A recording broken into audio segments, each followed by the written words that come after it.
Hi guys, have you heard what Mahathir has been up to recently? Mahathir, it seems, wants to unite the Malays now. Why? What does he want them to do? Does he want them to build a great city to rival what the Indonesians are doing in Kalimantan? Does he want to start a space program to compete with Elon Musk or China? Does he want them to combine their resources so that they can protect themselves against Trump's tariff? Does he want them to invade Thailand? No. Mahathir wants to rally the Malays in an effort to save the community from political and economic decline. Let me quote Mahathir for you directly here. Quote, "We just want the Malays to realize that their position is under threat. Many, especially in the rural areas, don't understand this danger. We must help them see it. There are many groups trying to unite the Malays, but if there are too many, we end up split. We can only win if we are united, and we can only regain power if we win." Unquote. I don't understand why Mahathir is talking like he is a part of the solution, not a part of the problem. Mahathir is the number one guy who is responsible for splitting the Malays into a half a dozen different parties. And he is talking like he is the number one guy who wants to unite the Malays.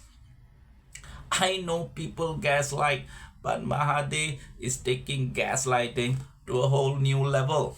I also don't understand how you can unite the Malays by creating a new political organization for them when you also accept that the reason that they are disunited in the first place is because they have too many political organizations.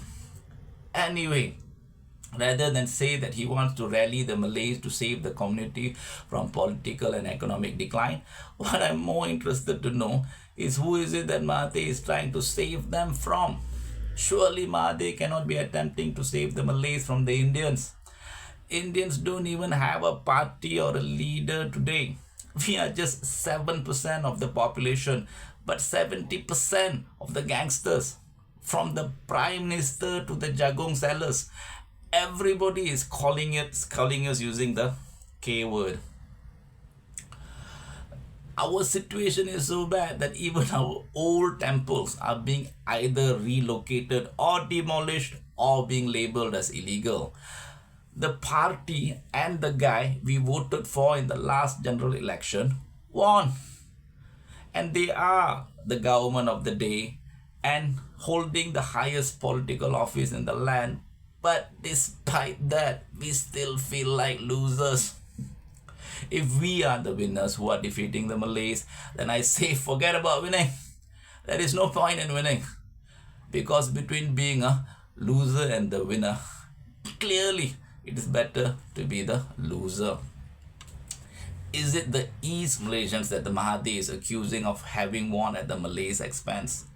If that be the case, the East Malaysians certainly don't think so. The East Malaysians, for all intent and purpose, have been saying that they are the losers for decades. They have been feeling like losers for so long that quite a number of them are getting so desperate that they seem to believe that the only way they can stop feeling like a loser is if they leave the Federation. When people want to leave you because being with you makes them feel like they are losers, can you accuse them of trying to win at your expense? Or is it the Chinese that Mahathir suspect is winning at the Malays' expense? In Mahathir's time, maybe many Chinese were bosses and owners, but that is likely not the case today. The Chinese are clearly struggling to maintain their status as the boss and owner class. They are struggling so badly that ethnic Chinese community recorded the lowest fertility rate in the country at just 0.8 children per woman. You need 2.1 to maintain your population. They are at 0.8.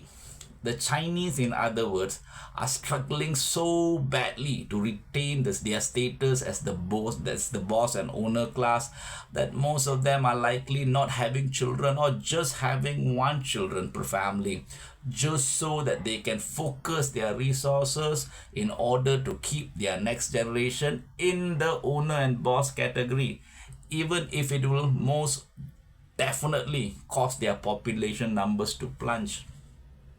If the Sabahans and Sarawakians don't feel like winners, if the Indians definitely don't feel like we are the winners, if the Chinese are getting so desperate to remain the winner that they are literally depopulating themselves, who is it that Mahathir thinks that the Malays have to save themselves from?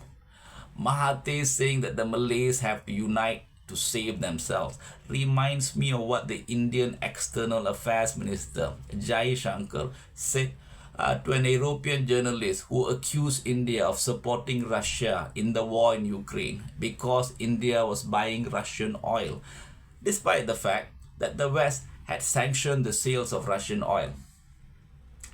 After pointing out to the European that India buys less oil from Russia in a month than the Europeans buy in a day, Jai Shankar will sound off the Europeans by saying, at some point, the Europeans will have to get over the mindset that a problem for Europe is a problem for the rest of the world, but a problem for the rest of the world is not Europe's problem.